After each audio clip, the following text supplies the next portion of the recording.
create peace dengan harta Anda. Dengan sukses Anda itu, apakah Anda mempromosikan damai sejahtera dalam diri orang lain atau memancing mereka cemburu dan iri hati? Sebenarnya loh, orang pamer itu tidak ada untungnya. Mau tahu kenapa? Sebab kalau orang itu diberkati, sukses, dipromosi sama Tuhan, disertai, nggak usah pamer pun, orang sudah bisa lihat. Orang bisa lihat. Karena dimanapun juga, mata orang itu pasti ada yang nggak siap melihat kebenaran. Kalau Anda belum subscribe di channel ini, segera supaya Anda bisa mengikuti terus rema-rema dari Roh Kudus ya. Tuhan cinta orang rendah hati, bukan orang rendah diri, bukan orang minder yang Tuhan cari, tapi orang yang tahu diri, yang mengarahkan hatinya pada sumbernya dan punya tujuan yang mulia. Bapa, hamba berdoa ketika Engkau berbicara kepada kami, beri kepada hambamu sebagai jubirmu untuk bisa menyampaikan kata-kata jelas, tegas, penuh kasih, tetapi tidak kompromi. Sembunyikan hamba di balik salibmu, sebab Engkau tahu bahwa aku tidak mampu, hanya kemampuanmu. Dalam nama Yesus, amin. Mari kita baca Filipi pasal 3 ayat 1-11. Mulai ayat pertama, akhirnya saudara-saudaraku, bersukacitalah dalam Tuhan. Berhenti di sana, di 1a dulu. Jangan lupa Filipi adalah surat Paulus dari penjara. Jadi waktu Paulus menuliskan kepada umatnya, bersukacitalah, dia sedang menderita. Kakinya sedang dipasung belenggu, demikian pula tangan dan lengan. Tapi dia bisa berkata bersukacitalah. Berarti sumber sukacita Paulus bukan dari materi dan tidak jasmani. Mungkin apa yang saya sampaikan kita semua sudah tahu. Tapi kita perlu merenungkan sungguh-sungguh karena kita cenderung lupa. Manusia itu, daging Adam dan Hawa, sering pikun untuk perkara-perkara yang dasar dalam iman. Firman ini tidak akan pernah kadaluarsa, kebenaran ini tidak pernah kuno. Orang yang mengikutinya akan diberkati, orang yang tidak mengikutinya akan terantuk pada batunya nanti. Kalau Tuhan bilang, sukacitamu jangan dari perkara-perkara dunia, itu sungguhan. Percayalah Tuhan gak pernah salah. Bersukacitalah dalam Tuhan. Dalam bahasa Inggrisnya, rejoice in the Lord, not in yourself or in the things of this world. Janganlah bersukacita dalam dirimu sendiri. Jangan bersukacita dalam perkara-perkara dunia. Sesuatu yang materi itu sementara. Hati-hati jebakan pembuktian diri. Karena kita ini makhluk panca indera. Kutuk Adam dan Hawa adalah apa yang kita lihat, kita cium, kita rasa. Itulah seluruh dunia. Tapi kita sebagai orang-orang yang diselamatkan, roh kita dihidupkan. Kita punya kehidupan yang jauh lebih dari itu. Saya ajak kita untuk tidak lupa. Bersukacitalah dalam Tuhan. Carilah perkara-perkara yang kekal, yang Anda bisa taruh sukacita di dalamnya. Ayat 1b, menuliskan hal ini lagi kepadamu, tidaklah berat bagiku, dan memberi kepastian kepadamu. Hati-hatilah terhadap anjing-anjing, hati-hatilah terhadap pekerja-pekerja yang jahat, dan hati-hatilah terhadap penyunat-penyunat yang palsu. Karena kitalah orang-orang bersunat yang beribadah oleh Roh Allah dan bermegah di dalam Kristus Yesus dan tidak menaruh percaya pada hal-hal lahiriah. Kalau kita baca sekali lagi menulis ayat 1b, menuliskan hal ini lagi kepadamu tidaklah berat bagiku. Paulus sengaja menuliskan hal-hal yang mereka sudah tahu. Saya hari ini sengaja mengkhotbahkan hal-hal yang sudah kita kenal. Tapi perlu dari waktu ke waktu telinga kita mendengar lagi yang sudah kita ketahui. Roh Kudus mengingatkan kita supaya jangan sampai kita kilaf. Karena kalau orang salah itu dia gak kerasa sampai dia jatuh. Banyak perusahaan jatuh bangkrut, dia tidak ngerasa di mana dia salah, tapi pelan-pelan erosi ke sana. Banyak keluarga pecah karena salah selangkah demi selangkah. Banyak individu jatuh tak terkecuali hamba Tuhan. Kejatuhan itu tidak semalam, Bapak Ibu Saudara, tapi kompromi pelan-pelan. Menuliskan hal ini lagi kepadamu tidak berat bagiku. Paulus ingatkan sesuatu yang mereka sudah pernah dengar.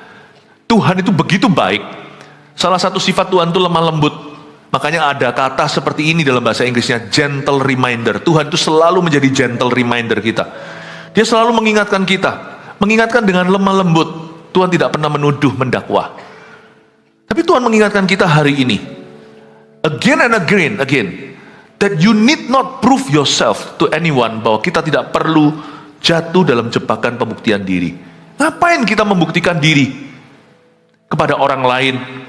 Yang patut kita lakukan adalah mensyukuri segala yang kita miliki dan mengelolanya baik-baik. Hati-hati, karena manusia itu rawan. Di seluruh dunia, organisasi apapun, society atau masyarakat manapun, drama orang itu mau drama Indonesia, drama Spanyol zaman dulu, zaman dulu Cassandra, sekarang drama Korea, mana-mana semua sama seputar itu, isu-isu hati atau yang dipersoalkan oleh hati manusia. Cuman bedanya aja wajahnya. Song Hye Kyo, ya. Song Hye Kyo.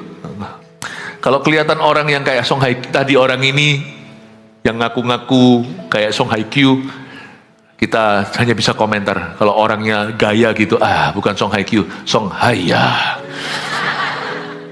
Kalau ada orang yang flexing-flexing, jangan benci, tapi jangan jadi seperti itu. Tapi kalau berlebihan, Anda berhak untuk berkata, siapa? Siapa apa? Siapa yang tanya? Ketahuan kalau orang itu sudah, pembuktian diri adalah kalau dia menjelaskan lebih daripada yang ditanyakan. Dan kalau tidak ada orang tanya, dia tunjukkan. Hati-hati loh. Kayak gini-gini itu cepat lambat mengundang kutuk. Why? Why mengundang kutuk? Karena sekarang ini zamannya narsis. Saya harus ingatkan Hezekiah, Raja Hizkia, pamer sama orang-orang Babilonia yang waktu itu belum superpower. Dia cerita, dia pamerkan dulu waktu itu masih negara Asyur yang berkuasa, ya, Assyrians. Bukan Babylonians, nanti baru Irak atau Babel yang bangkit. Dia ceritain semua. Mereka itu cuma datang kasih upeti sama raja, cuma tanya how are you, apa kabar, ditunjukin semua. Gedung-gedung persenjataannya, lumbung-lumbungnya, tempat dia simpan harta kekayaan, rahasia negara, teknologi IT high-tech-nya, semua ditunjukin. Ketara, kalau orang itu kedagingan adalah kalau dia lepas kendali. Kalau orang tanya sama Anda naik apa? Cukup jawab naik mobil, naik kendaraan. Kalau ditanya kendaraan apa, ceritakan. Jangan lebih 1-2 kalimat daripada 1 kalimat pertanyaan. Karena lebih dari itu, disitulah area main setan. Biarlah yamu adalah ya, tidakmu adalah tidak. Lebih dari itu nanti Anda masuk jebakan. Di zaman narsis semua orang ingin menunjukkan sesuatu. Tuhan ajari kita untuk tidak lupa. Jangan kena penyakit pikun rohani. Menuliskan hal ini lagi kepadamu tidak berat bagiku, yang memberi kepastian kepadamu. Let God remind you to be careful. Untuk hati-hati di zaman seperti ini.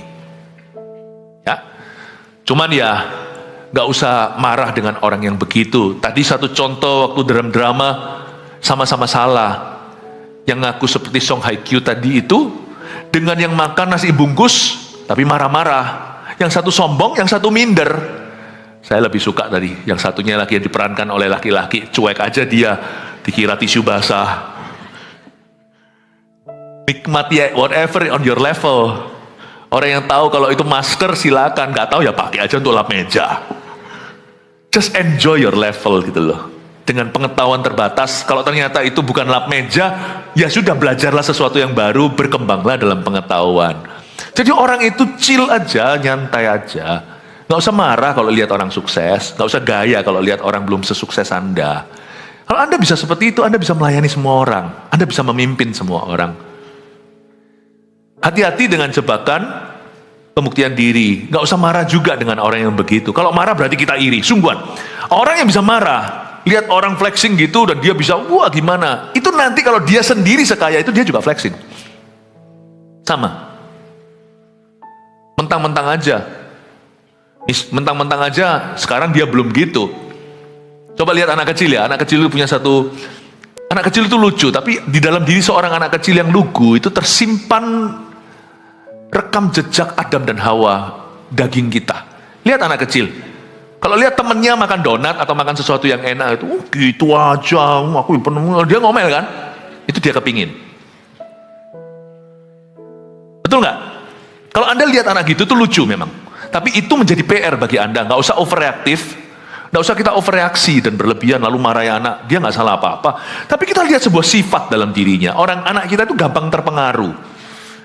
Temennya makan sesuatu dan dia suka itu, tapi hari ini lunch yang dibawakan oleh mamanya ke sekolah nggak enak bagi dia. Tapi temennya dia bawa gula-gula. Lalu dia makan itu enak, sweet, manis-manis. Lihat nanti ya, dia nggak bisa happy. Oh gitu aja gaya. Aku juga pernah makan itu. Papaku pernah beli 10 dan gitu. Anda lihat ya nanti ya, sekarang lucu. Nanti suatu hari di dunia istri, di dunia harta, di dunia karir, dia sama. Itu anak yang sama nanti kalau sudah gerang, udah besar, udah gak lucu. Kalau Anda bisa marah lihat orang sukses, dan Anda bisa mencibir mereka, memang salah. Tapi Anda juga salah. Jangan jadi salah karena orang lain salah. Jangan terbawa-bawa dalam dosa orang lain. Makanya Alkitab berkata, jangan mudah, jangan ceroboh menumpangi tangan. Itu bukan hanya penumpangan tangan. Jangan terseret, jangan terpancing dalam dosa orang. Kalau sampai ada orang yang seperti tadi di ilustrasi dalam drama itu, nanti kalau terbalik, sama dia juga akan melakukan begitu. Jaga hati dengan segala waspada, bukan hanya terhadap setan yang menggoda, tetapi terhadap kawan di sekeliling Anda dan lingkungan. Jaga, fokus pada Yesus, fokus bangun talentamu. Jangan iri talenta orang lain, jangan komentari.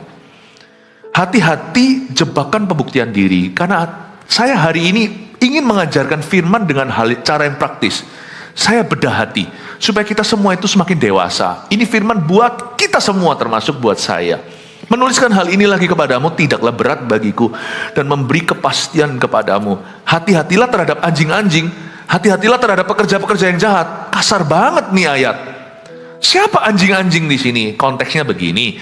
Paulus tuliskan kepada jemaat, kalian harus hati-hati ya dengan pengaruh-pengaruh buruk di sekelilingmu. Hati-hati terhadap anjing-anjing, hatilah terhadap pekerja-pekerja yang jahat. Itu zaman itu ada orang-orang Farisi yang katanya bertobat, tapi masih beritakan sunat. Jadi mereka itu suka mengkamiri orang-orang gereja Yahudi. Kalian terima Yesus nggak cukup. Kalian terima Yesus tapi perlu tetap untuk disunatkan secara lahiriah agar kalian masuk sorga. Nah itu Paulus berkata, orang-orang ini kepingin memperhamba kamu. Orang-orang seperti ini tidak sungguh-sungguh niat melihat pertumbuhanmu. Mereka cuma mau Anda di dalam gerejanya, tapi mereka tidak pernah mengelola kerohanian Anda. Mereka tidak pernah memberi makan, mereka tidak pernah menumbuhkan. Meskipun Tuhan yang memberi pertumbuhan, kan ada peran. Apolos dan Paulus dikatakan menabur dan menyiram, tapi mereka tidak pernah nyiram, tidak pernah nabur. Pokoknya yang penting mereka itu memberitakan sunat lahiriah, tapi tidak pernah membedah hatimu, tidak pernah sungguh-sungguh mentraining Anda, tidak pernah sungguh-sungguh mementori, tidak pernah memuridkan, tidak pernah mengedukasi dengan benar. Hati-hatilah terhadap anjing-anjing seperti itu, terhadap pekerja-pekerja jahat. Hati-hatilah terhadap penyunat-penyunat yang palsu. Saya tambahkan hari ini di zaman edan seperti ini, hati-hatilah dengan orang Kristen yang fokus hidupnya salah. Anjing-anjing, pekerja-pekerja jahat, penyunat-penyunat yang palsu di sini bicara tentang the false spirit of the day. Ilah zaman itu. Hati-hati dengan ilah zaman ini.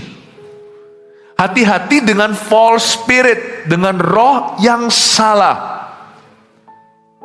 Karena zaman ini sekarang, orang Kristen juga bisa tersesat lihat orang Kristen yang lainnya.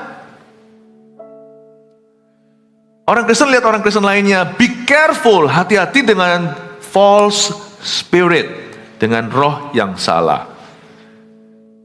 Yaitu orang-orang Kristen, Paulus lagi arahkan orang-orang Kristen yang tidak tertarik pada kerohanian yang sesungguhnya, kerohanian yang sejati, tapi orang-orang Kristen yang berkecimpung di perkara-perkara duniawi. Karena kitalah orang-orang yang bersunat, ayat 3, yang beribadah oleh Roh Allah dan bermegah dalam Kristus Yesus dan tidak menaruh percaya pada hal-hal lahiriah. Kita adalah orang-orang yang bersunat, yang beribadah oleh Roh Allah, beribadah oleh Roh Allah, beribadah oleh Roh Allah. Paulus memberikan sebuah standar. Standar Paulus dibilang tinggi ya tinggi, dibilang sederhana ya sederhana. Righteousness, peace, joy in the Holy Ghost. Lagu lama tuh. Righteousness, peace, and joy in the Holy Ghost. That's the kingdom of God. Dulu ada satu WL namanya Ron Kenoly, suka nyanyi lagu itu. Zaman-zaman tahun 90-an. Terjemahan kira-kira begini. Righteousness, kebenaran atau kekudusan. Peace, damai sejahtera. Joy, sukacita di dalam roh Allah. Ini yang disebut beribadah oleh Roh Allah. Righteousness, peace, joy in the Holy Ghost. Righteousness, peace, and joy in the Holy Ghost. That's the kingdom of God. Itulah kerajaan Allah. Don't you wanna be a part of the kingdom? Don't you wanna be a part of the kingdom? Don't you wanna be a part of the kingdom? Come on everybody. Wah, itu kalau Ron Kenoly yang nyanyi enak, kalau saya terlalu sayu. Itulah kerajaan Allah. Beribadah oleh Roh Allah itu, orang itu tidak akan mengarahkan mata kepada sesuatu yang fana sebagai akhir segala sesuatu. Apapun yang fana itu hanyalah transitan doang. Matanya tidak tertuju di situ. Orang Kristen yang benar itu fungsional. Jadi misalnya kalau kita itu punya sesuatu yang sifatnya duniawi, kita tidak arahkan mata orang ke sana semata-mata supaya mereka memperhatikan itu. Dan motivasi kita dipertanyakan. Boleh nggak kita punya rumah yang bagus? Ya monggo silakan. Siapa bilang kalau orang tinggal di gubuk atau tinggal di bawah jembatan itu lebih holy? Bisa jadi memang mereka kasihan, memang kehidupan tidak ramah, memang belum beruntung kata orang. Atau bisa jadi juga karena mereka salah mengelola. Bisa jadi. Jadi kalau hartamu bertambah, hatimu jangan melekat padanya. Kadang-kadang Tuhan izinkan harta bertambah karena orang itu setia kepadanya. Nah, kalau kita mengelola, tangan rajin pasti membuat orang beruntung. Dan kalau kita menabung, pasti kita beruntung. Gimana enggak? Enggak mungkin orang tidak jadi lebih kaya jikalau kalau dia mengelola dengan benar. Gampang sih. Hukum ekonomi itu sebenarnya mudah. Jangan biarkan pengeluaranmu melebihi pemasukanmu. Sudah pasti orang yang begitu tahun demi tahun pasti punya lebih. Dulu Titik Puspa ya pernah nyiptakan lagu ini. Itu di TV-TV zaman sebelum internetan, semua orang masih nonton televisi. Bing bang bang yuk kita ke bank. Itu lagunya anak kecil. Bang bing bung yuk kita nabung. Terus atau apa lagi?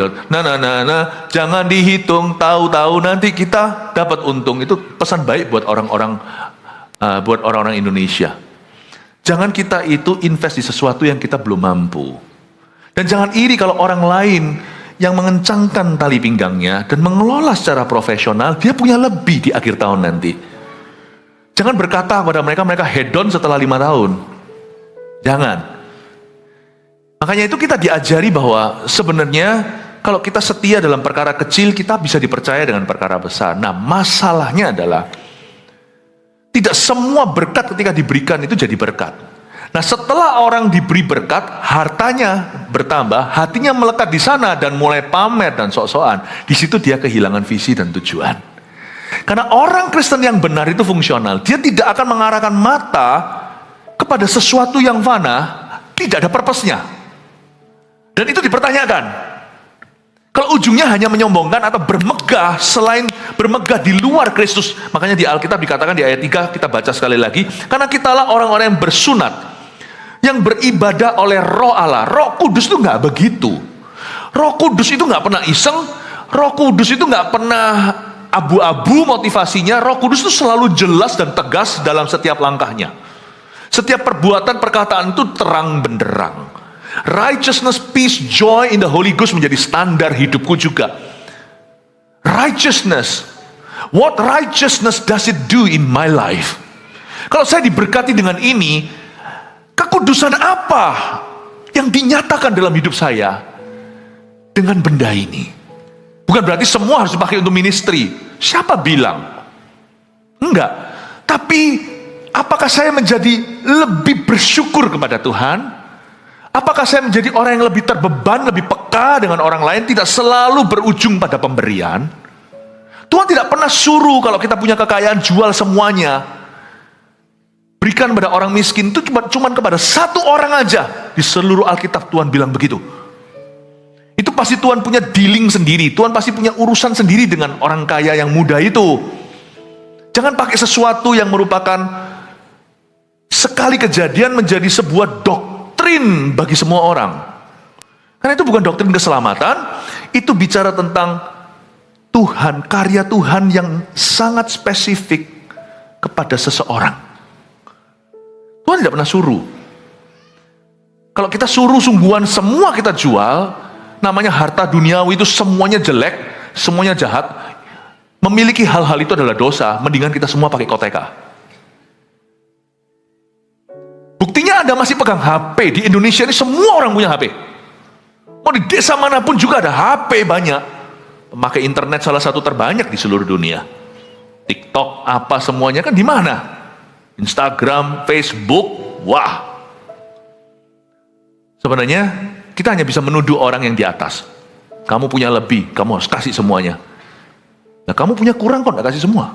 Ya kan aku masih kasihan. Nah kasihan menurut kamu. Coba kalau dilawankan dengan Mozambik di Afrika. Air bersih aja mereka minum air lumpur. Anda minum air, masih bisa pegang botol sekarang di mana-mana. Di sini gelas, botol air mineral itu di mana-mana. Jangan minum sekalian kalau mau holy. Minumlah air selokan. Mana standarnya kalau gitu? Righteousness, peace, joy in the Holy Ghost. Apakah semua berkat yang Allah berikan ini membuat kita lebih haus dan lapar akan pengakuan? Atau membuat kita lebih jadi orang yang puas dan berkata, Tuhan terima kasih, Engkau terlalu baik bagiku. Membuat kita itu selalu jadi orang yang ready dan berkata, Tuhan pakailah aku. Apakah itu membuat kita semakin joyful, semakin bersuka cita?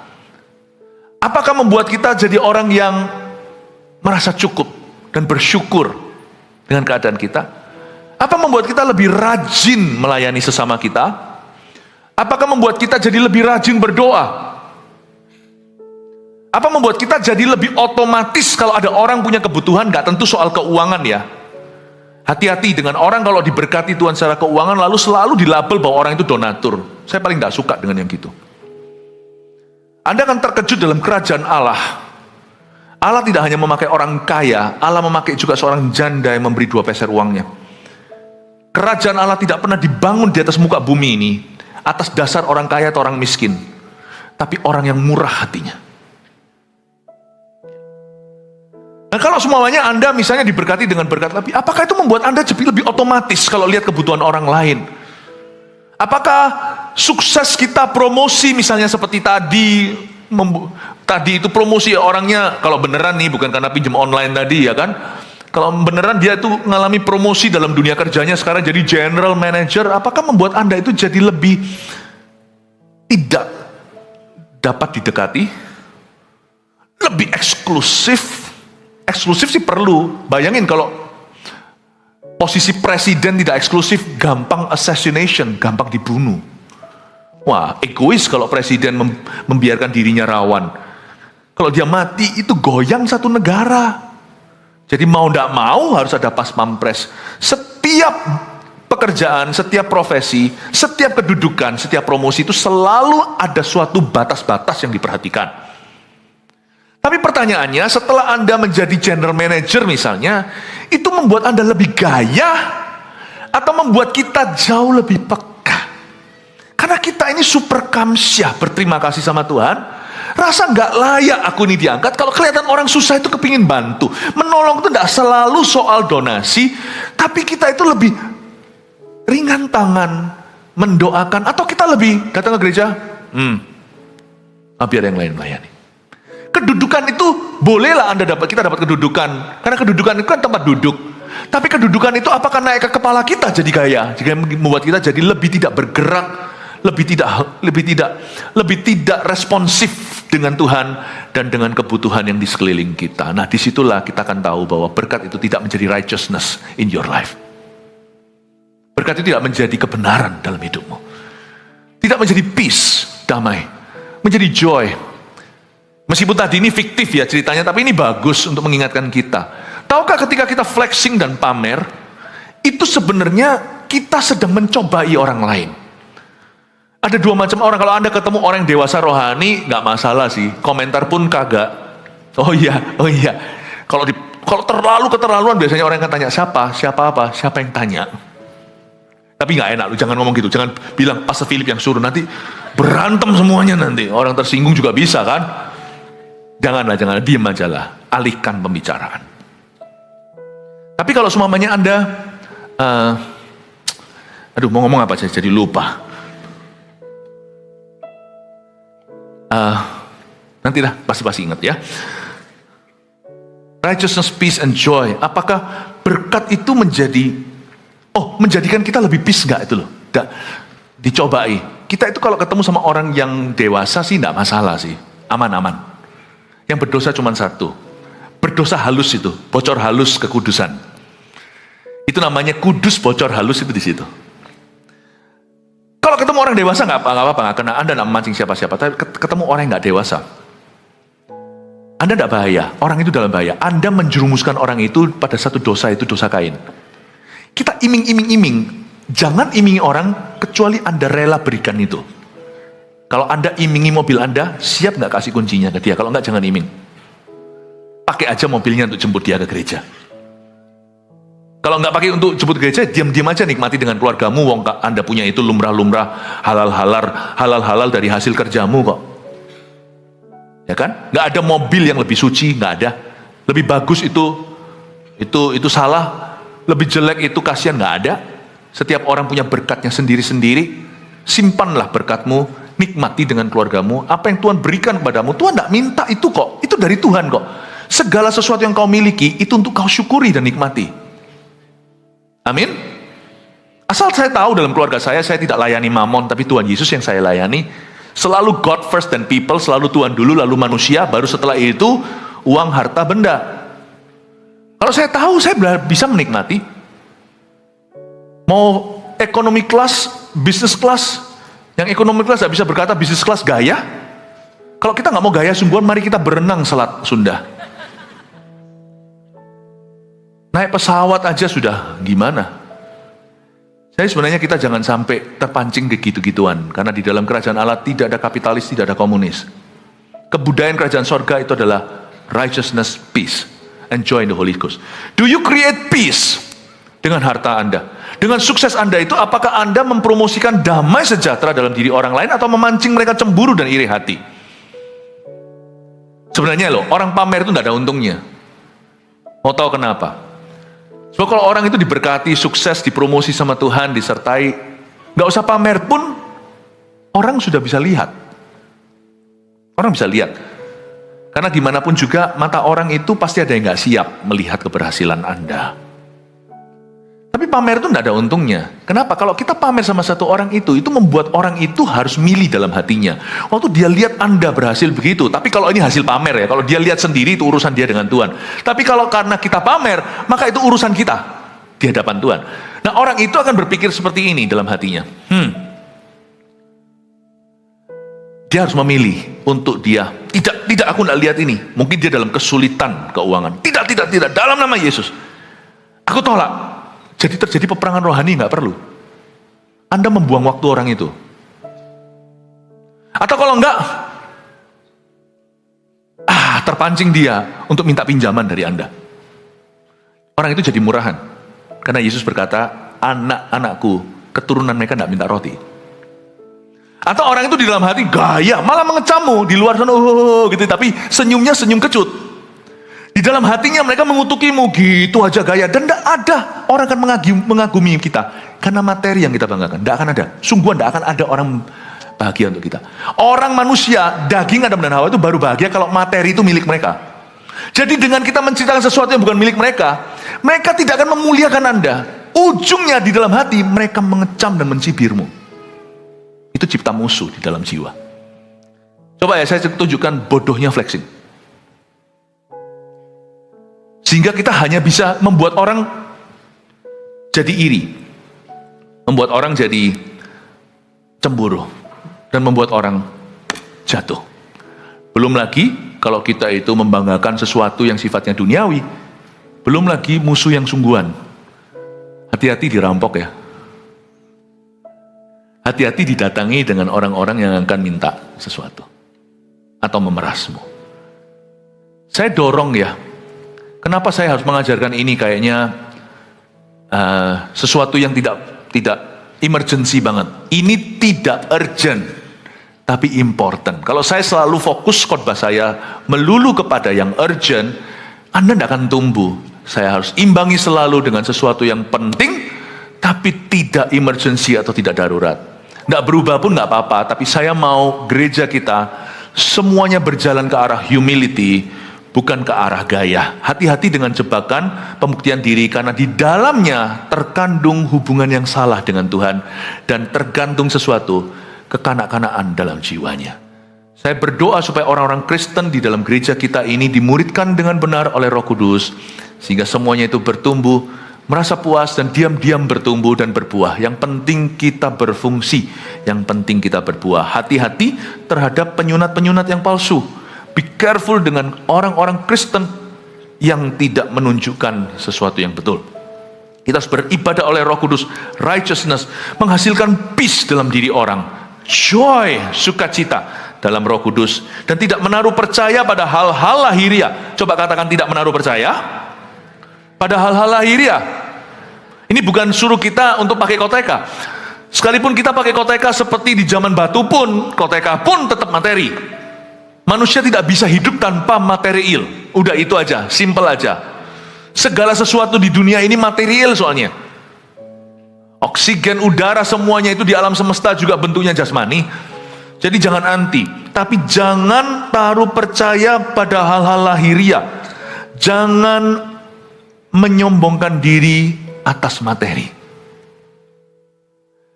Hal terakhir yang bisa kita sombongkan harusnya materi, bukan hal pertama. Ingatlah Bapak Ibu Saudara jemaat yang saya kasih, hal terakhir yang engkau dan aku boleh banggakan itu materi, itu pun jangan. Kalau kita mau banggakan sesuatu, banggakan yang lain dulu. Misalnya, aku bisa loh, meskipun tetap semuanya itu terkait materi, aku bisa loh ulang tahun papaku mamaku umur 90. Banggain itu dulu. Yang namanya bling-bling itu terakhir dibanggain. Orang yang membanggakan bling-bling dulu ketara hidupnya nggak ada isinya. Sungguhan tidak ada lagi. Kecuali money. Hal lain yang bisa dibanggakan misalnya, weh, aku sekolah S2. Banggain silakan. Itu pun kadang-kadang kita juga harus hati-hati apa yang kita banggain. Ya. Wah, banggain yang lainnya. Lasting, terakhir you should be boasting. Yang terakhir yang harus kita bualkan itu harusnya adalah material kemakmuran. Itu yang terakhir. Itu pun jangan. Ini yang disebut di Alkitab tidak menaruh percaya pada hal-hal lahiriah. Be careful of worldly pride. Hati-hati dengan kesombongan duniawi, apalagi kesombongan rohani. Nah ini jangan-jangan, meskipun kesombongan rohani itu bukan materi sifatnya, misalnya, wah dia lebih dalam pelayanan dia lebih hebat segalanya. Itu biasanya orang-orang yang masuk dalam pelayanan tidak bertobat dari kesombongan duniawi, dibawa-bawa ke kesombongan rohani. Biasanya itu ada karakter yang nggak selesai. Anda lihat ya, itu biasanya ada suatu prioritas hidup yang salah, definisi yang salah di dalam hati dan jiwanya. Orang seperti ini butuh mengalami reformasi dari Roh Kudus. Gak cukup dia hanya mengaku kenal Kristus. Anda dan saya mesti buka hati dan jiwa kita untuk sungguh-sungguh dilayani oleh Tuhan. Di ibadah sebelumnya tadi saya jelaskan, kekristenan ini tidak sama dengan masuk ke gereja. Sekalipun orang yang kenal Kristus pasti masuk gereja. Orang kenal Kristus gak akan masuk ke rumah ibadah yang lain kan. Pasti beribadahnya di rumah Tuhan. Tapi kekristenan yang sejati itu bukan masuk gereja. Tapi Yesus masuk ke kebiasaan burukmu. Atau Yesus masuk kepada segala sesuatu yang bukan pengenalan akan Allah dan bukan kebenaran dalam hidupmu dan mengubah itu. That's Christianity. Dengan itu saya mengambil tantangan hari ini untuk membawa itu ke jemaat. Kita butuh sungguh-sungguh mengalami reformasi, some of us. Kita mesti bertobat dari hal-hal yang itu yang membuat sehingga seringkali nama Yesus tidak wangi. Sebenarnya nama Yesus selalu harum, tapi kitanya yang kurang harum. Be careful dengan ini. Berkat itu perlu careful handling. Saya ngomong begini ini bukan berarti saya berdoa supaya Anda diberkati, karena saya tahu jemaat ini akan diberkati. Saya harus mempersiapkan bukan hanya tongkat. Tongkat itu menuntun ke rumput hijau. Gada itu menuntun ke jalan yang benar. Saya harus kasih gada kepada jemaat ini. Kalau Anda diberkati, Anda jadi berkat. Saya pastikan bahwa Anda dituntun ke jalan yang benar oleh karena namanya. Jangan taruh percaya pada hal lahiriah. Kesombongan rohani lebih parah. Kenapa kesombongan rohani lebih parah? Orang yang sombong di dalam pelayanan itu lebih parah lagi. Why? Karena sombong itu tidak rohani. Makanya ada orang berkata, be careful of spiritual pride. Dalam pelayanan seringkali diingatkan, waktu saya dulu baru-baru lahir baru, saya baru pelayanan selalu diingatkan oleh kakak-kakak rohani, waktu itu saya pelayanan di Kanada. Be careful, ngomongnya, pakai bahasa Inggris ya mereka, be careful of spiritual pride. Hati-hati dengan kesombongan rohani. Immediately, langsung sebagai bayi rohani, saya sudah bisa memilah-milah nih. Saya bilang, kok bisa pride itu spiritual ya? Saya belum ngerti, saya masih lugu. Tapi sampai hari ini ternyata pikiran itu dari Roh Kudus. Kesombongan rohani itu nggak ada. Kalau Anda lihat orang dipakai Tuhan jadi sombong, itu dia dipakai Tuhan memang. Tapi satu titik gara-gara itu dia jadi sombong. Saya yakin, percaya, tinggal tunggu waktu lihat dia jatuh. Sebab kesombongan itu nggak pernah rohani. Dan orang rohani nggak mungkin sombong. Kalau orang itu sungguhan rohani loh ya, dia pasti nggak sombong. Pasti nggak sombong. Ya. Jadi hati-hati, kalau di dalam gereja kita tidak boleh menyombongkan diri. Di dalam pelayanan kita harus saling merendahkan hati. Kita harus saling menundukkan diri. Nggak boleh sok-sokan. Sombongan rohani. Lucu kalau di dalam pelayanan gitu ada orang tersinggung gitu segalanya. Sombong itu rohani. Sombong tidak pernah rohani. Jadi hati-hati. Di sini Alkitab mengajari kita tidak boleh mentang-mentang. Kamu jangan menaruh percaya pada hal-hal lahiriah. Ayat 4, sekalipun aku juga ada alasan untuk menaruh percaya pada hal-hal lahiriah. Coba lihat ayat 4. Nah, mulai ayat 4a kita akan menemukan hal-hal apa aja yang cenderung menjadi jebakan pembuktian diri dalam kehidupan kita. Saya ulang, sekalipun aku juga ada alasan untuk menaruh percaya pada hal-hal lahiriah. Apa saja? Mari kita baca. Jika ada orang lain menyangka dapat menaruh percaya pada hal-hal lahiriah, aku lebih lagi. Paulus bicara seperti orang gila. Nanti dia ngaku, izinkan aku bicara seperti orang tidak waras. Tapi kali ini aja untuk mewaraskanmu, untuk menyadarkanmu. Jika ada orang lain nyangka dapat menaruh percaya pada hal lahiriah, aku lebih lagi. Tapi ujungnya bagus. Semua ku anggap sampah karena pengenalan akan Kristus. Anda baca sekarang ya. Lihat apa aja yang dibanggakan. Saya coba beri interpretasinya. Apa saja yang menjadi jebakan pembuktian diri yang harus kita hindari kalau kita mau hidup bagi Kristus dan berkenan pada Tuhan. Disunat pada hari ke-8 dari bangsa Israel, dari suku Benyamin, orang Ibrani asli. Tentang pendirian terhadap hukum Taurat, aku orang Farisi. Tentang kegiatan aku penganiaya jemaat, tentang kebenaran dalam mentaati hukum Taurat, aku tidak bercacat. Tetapi apa yang dahulu merupakan keuntungan bagiku, sekarang kuanggap rugi karena Kristus. Mari kita bedah satu-satu. Ayat 5. Disunat pada hari ke-8. Bahasa Inggrisnya pedigree. Pedigree itu kayak anjing ras. Tidak boleh kita sombong karena ras. Karena tidak ada ras yang superior, itu tidak ada. Tapi hati-hati dengan gunung terbalik, oke?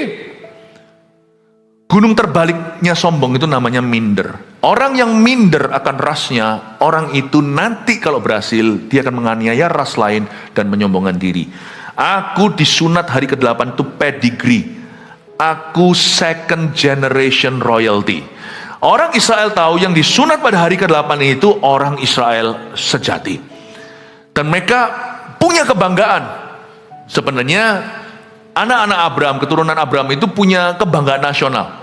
Kami orang Yahudi, jadi mereka punya sebutan Gentiles atau orang-orang yang bukan Yahudi itu dalam tradisi, dalam budaya Yahudi itu mereka disebut anjing. Saya harus hati-hati karena sekarang lagi antisemitisme luar biasa. Ini tidak ada urusan dengan itu, saya hanya mengutip fakta. Dalam sejarah, yang disebut dogs di sana itu adalah Gentiles atau orang-orang non-Yahudi. Makanya orang-orang non-Yahudi tidak boleh masuk ke dalam tempat-tempat sakral mereka. Karena dianggap menajiskan kalau kita ini menajiskan. Makanya itu Paulus kan kena masalah. Waktu dia bawa satu orang-orang lihat Timotius dan lihat beberapa orang di sana, lihat beberapa orang-orang yang bukan Yahudi, dikira Paulus bawa mereka ke bait suci dan mengkontaminasi. Makanya terjadi huru-hara yang akhirnya Paulus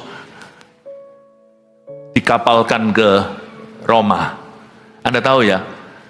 Makanya waktu Tuhan Yesus bicara itu juga dalam konteks budaya, bukan Tuhan menghina. Tidak baik memberikan roti untuk anak dan kasih ke anjing.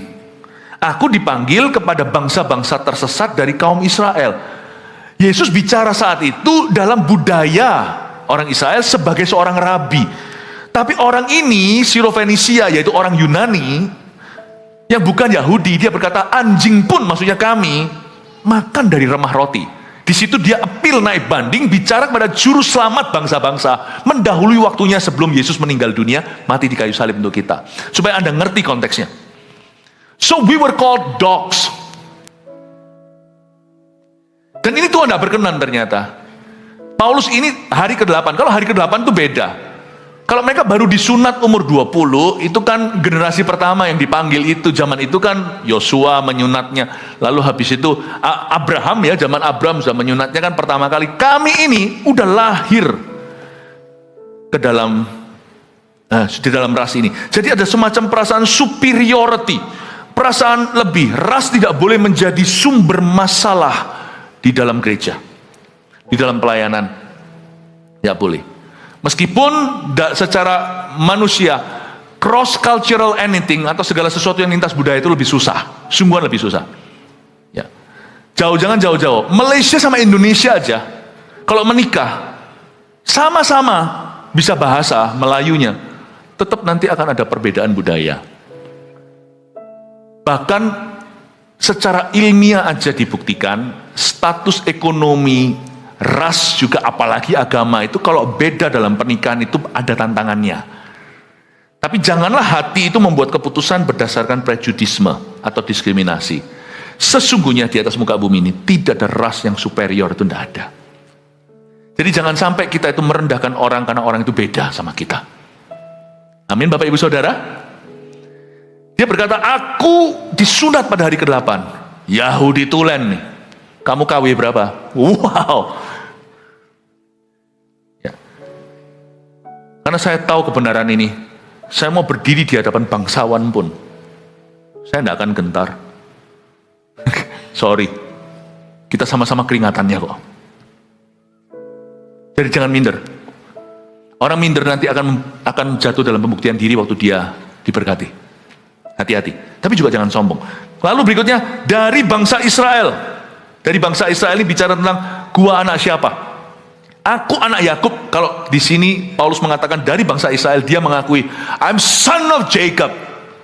Tidak boleh kita itu membuktikan diri sama kawan-kawan kita, gua anak siapa. Justru kalau papanya itu berhasil, justru kalau orang tuanya itu berkedudukan tinggi, berpengaruh, kaya atau apa, anaknya justru harus hati-hati.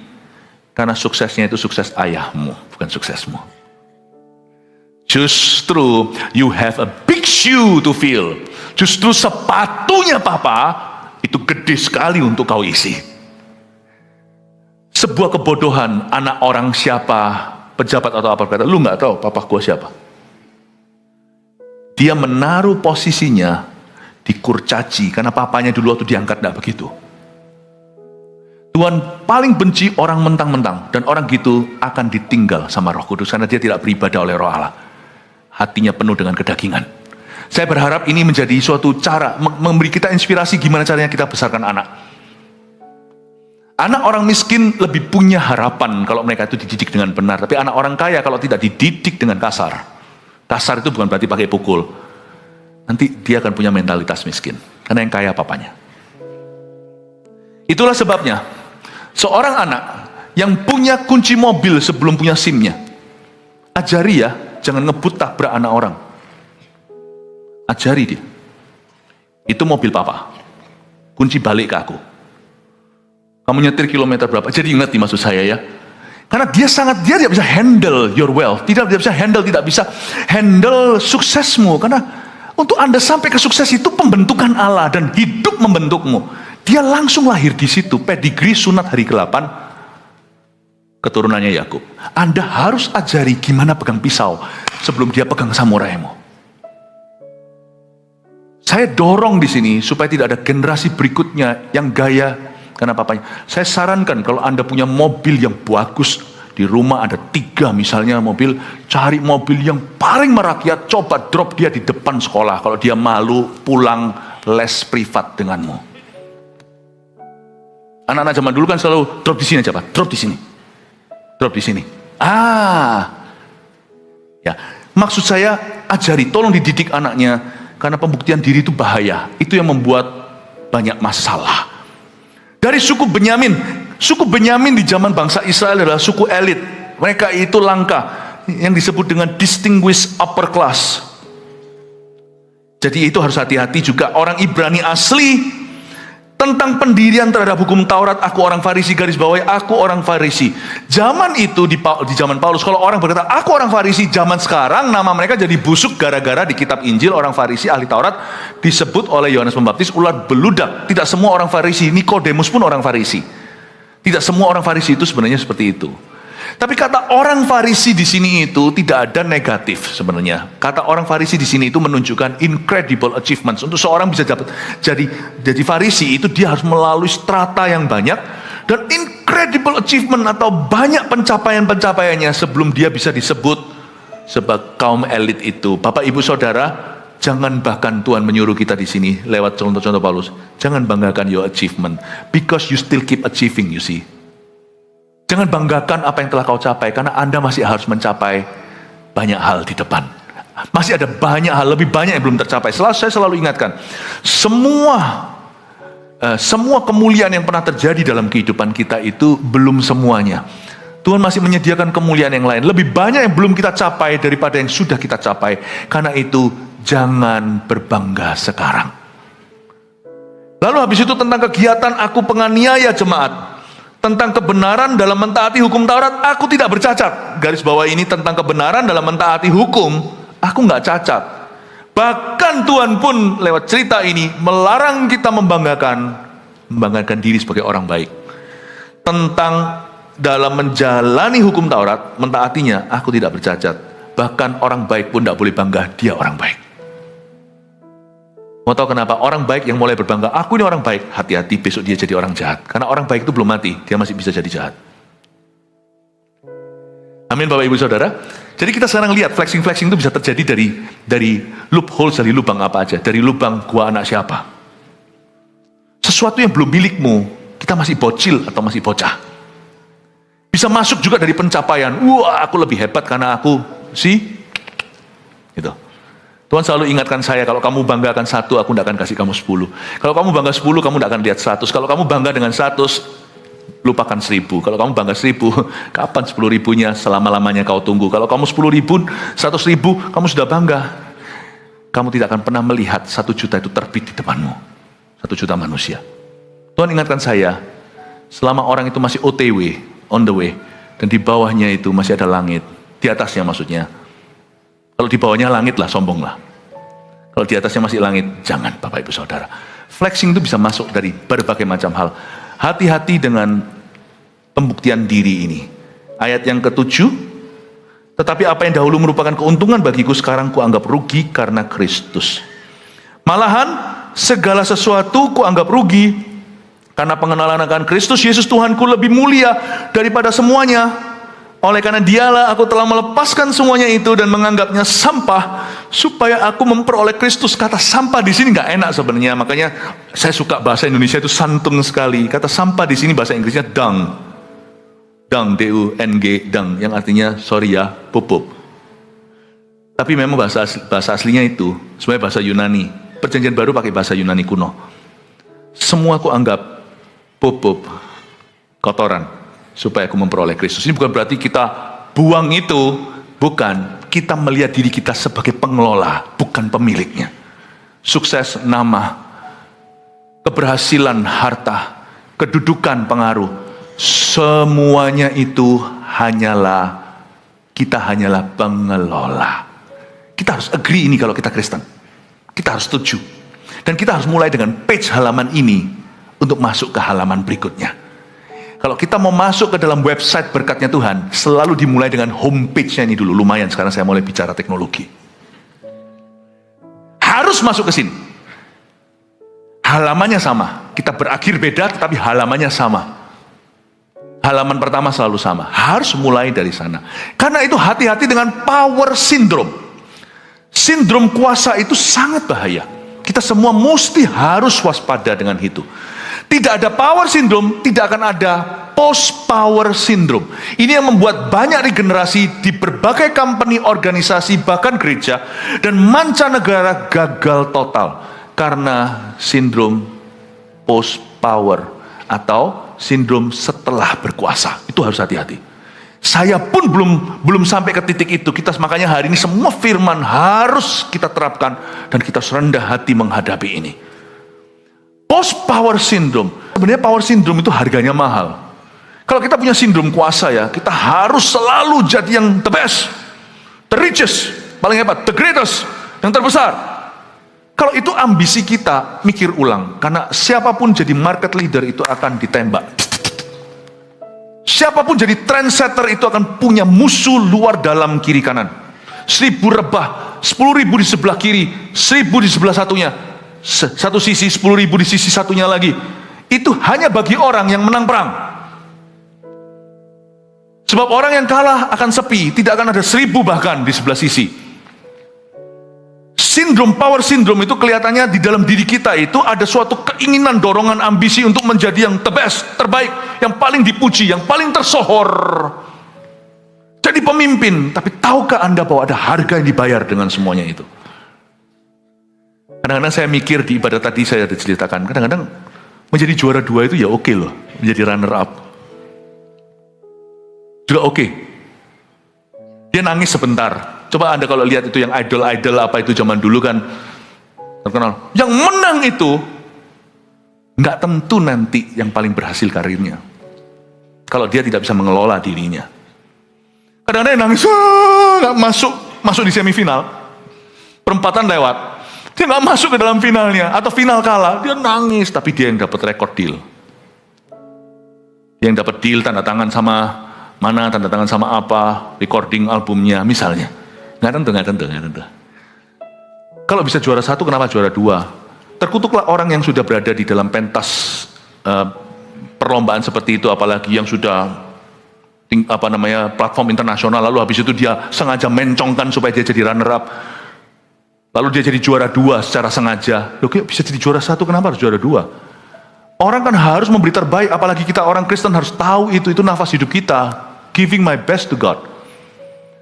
Dan kalau your best isn't enough, kalau Anda ternyata di nomor 2 kan, I think it's okay sih. Itu berkat juga loh. Gak selalu jadi leadernya itu yang paling enak. Semua hal-hal yang menjadikan saya hari ini leader di depan itu kebanyakan hal-hal yang saya tidak cari. Itu hal-hal yang Tuhan itu dorong saya masuk ke situ tanpa saya tahu. Sebenarnya sebagai anak nomor 2, saya ini anak kedua dari 3 putra. Saya itu sudah nyaman sebenarnya dibayang-bayang.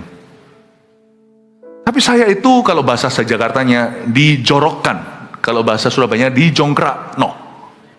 Masuk ke dalam hal-hal yang saya harus jadi orang nomor 1 di hal-hal itu. Let me tell you something, okay? Justru orang yang punya power syndrome, yang mudah terjebak di dalam pembuktian diri, biasanya akan jadi orang tanggung. Tapi orang yang tidak punya ambisi begitu, biasanya firman ini berlaku. Bukan kamu yang milih aku yang milih kamu. Supaya kamu pergi dan berbuah dan buahmu itu lebat. Lebat bahkan lezat. Sebenarnya harga yang dibayar itu besar. Makanya itu saya nggak ngerti kenapa ada orang yang mau jadi tercantik. Mau jadi orang terkaya. Menjadi orang yang paling bertalenta. Tapi karakternya nggak mumpuni. Itu nanti akan menderita di belakang. Itulah sebabnya cukup kita itu rendah hati, Tuhan yang akan angkat kita. Dan kalau Tuhan angkat kita dari kerendahan loh ya, bukan dari ambisi manusia, tapi dari kehendak Allah. Allah memberi semua resources-nya, sumber dayanya diberikan pada kita untuk mencukupkan kita tetap berada di atas bertahta bersama dengan Tuhan. Rahasia berhasil itu dalam firman Tuhan itu bukan jalan ke atas, terjang terus, tembus, halalkan segala cara. Rahasia berhasil itu turun ke bawah ke kaki Tuhan. Dan berserah penuh menyerahkan haknya. Saya selalu berkata gini, rahasia kita terletak pada satu tempat di badan kita, dalam bahasa medisnya, dengkul. Here my friend, di sini. Turun ke bawah. Anak-anak muda juga dengarkan. Kalau Anda dari keluarga yang sangat berhasil, Anda jauh lebih besar homeworknya. Lebih baik diam, melayani sampai Tuhan menilikmu. Lepaskan dirimu dari bayangan orang tuamu. Berfungsilah, orang Kristen yang benar berfungsi. Berbuahlah. Earn the respect of the world. Usahakan respectnya dunia. Bukan karena bayang-bayang Anda, tapi karena buah. Kasih tepuk tangan untuk Tuhan. Saya harap ini akan mengajari kepada kita dan mengingatkan kita soal banyak aspek. Firman ini sebenarnya Anda bisa pakai untuk apapun juga. Karena firman ini adalah blueprint. Tapi nanti Anda bisa menggunakannya. Saya percaya Anda bisa diberi Tuhan hikmat untuk tepat guna. Sebentar lagi saya selesai dan berada dalam Dia bukan dengan kebenaranku sendiri. Karena mentaati hukum Taurat, melainkan dengan kebenaran karena kepercayaan kepada Kristus, yaitu kebenaran yang Allah anugerahkan berdasar kepercayaan. Lihat ayat 10 ya. Yang ku kehendaki ialah mengenal Dia dan kuasa kebangkitannya dan persekutuan dalam penderitaannya, di mana aku menjadi serupa dengan Dia dalam kematiannya, supaya aku akhirnya beroleh kebangkitan dari antara orang mati. Dulu terobsesi pembuktian diri, tapi ayat 10 orang ini yaitu Paulus sekarang terobsesi untuk mengabdi. Ingat satu hal aja, lawan kata pembuktian diri itu bukan tidak membuktikan apa-apa, bukan. Lawan kata pembuktian diri adalah mengabdi. Mengabdilah. Mengabdilah. Sekarang dia terobsesi untuk mengabdi dan berbuah. Dia berkata, aku akan mengabdi dalam kebangkitan. Aku akan mengabdi bahkan dalam penderitaan, bersekutu dengan kematian. Aku akan mengabdi sampai pada akhirnya hingga aku beroleh kebangkitan dari antara orang mati. Fokus hidup orang yang berbuah bukan pada pembuktian diri. Fokus hidup orang yang berbuah adalah menjadi berguna. Ingat, selama hati Anda begini, Tuhan akan angkat Anda. Ishak itu luar biasa, generasi kedua. Ishak itu cari sumurnya Abraham yang tiada airnya, karena sumur yang berair tidak butuh dia. Ishak menggali sumur Abraham yang mati. Ternyata membual airnya, dia jadi raja Aqua. Ini orang luar biasa loh. Karena di gurun Sahara semacam itu ya, emas tiada harganya. Orang haus masa jilat-jilat emas. Tapi dia menjadi juragan sumur. Saya kagum cikal bakal orang Yahudi. Makanya hari ini sampai hari ini Israel itu bisa turun-temurun begitu. Karena coba lihat bibit bobot bebetnya. Abraham punya anak Ishak, bukan anak gampangan. Kecil-kecil mau dikorbankan. Lalu habis itu dia waktu pertama kali di company orang tuanya, dia ambil sumur papanya yang mati. Divisi bermasalah, dia solve dengan kepandaiannya. Saya rasa itu harus menjadi patronnya kita kalau kita mau benar-benar menurunkan sesuatu ke anak-anak muda di gereja ini. Amin. Termasuk di dalam pekerjaan Anda, pelayanan, di dalam konteks hidup Anda masing-masing. Yakub coba lihat itu. Dia pergi itu cuma dengan pakaian di badan. Dia lari dari kakaknya Esau cuma dengan tongkat di tangan. Dia pulang kembali dari Laban menjadi orang seperti apa dia. Yusuf apalagi, ya ampun. Cuman bermodalkan hikmat Allah dan mimpinya. 1/5 ditabung 20%, 7 tahun. Dia beli semua Mesir. Sampai orang Mesir dia beli. Orang Mesirnya dia beli, semua milik Firaun. Firaun pun takut sama dia dan menganggap dia bapaknya. Kalau Anda baca, Yusuf meskipun wakil Firaun, dia adalah bapaknya Firaun. Kalau saya lihat semuanya ini, yes Lord, this is it. Ini artinya mengabdi. Mengabdi itu menemukan tempatnya, berbuah, fokus di sana, nggak banyak bicara, tidak flexing, dia terus bertumbuh. Dan dia selalu menaruh dirinya menjadi solusi dalam segala keadaan. Dia memberi diri, use me, pakailah aku. Dan dari situ, respect demi respect tiba. Demikianlah orang Kristen yang berfungsi. Hari-hari ke depan Anda akan melihat dua macam orang Kristen. Orang Kristen yang ngomong doang, dan orang Kristen yang tidak banyak bicara, banyak bekerja, berbuah, dan orang-orang seluruh dunia nanti suatu hari akan berkata, pada orang ini ada Tuhan. Saya berdoa orang Kristen seperti itu ditemukan banyak sekali di gereja kita. Haleluya. 1 Petrus 4 ayat 7. Kesudahan segala sesuatu sudah dekat. Karena itu, kuasailah dirimu dan jadilah tenang, supaya kamu dapat berdoa. Saudara yang terkasih, terima kasih telah mendengarkan firman Tuhan hari ini. Jangan lupa untuk dukung terus channel ini dengan cara subscribe, like, share, dan juga komen, agar saudara kita yang lain juga boleh terberkati. Tuhan Yesus memberkati kita.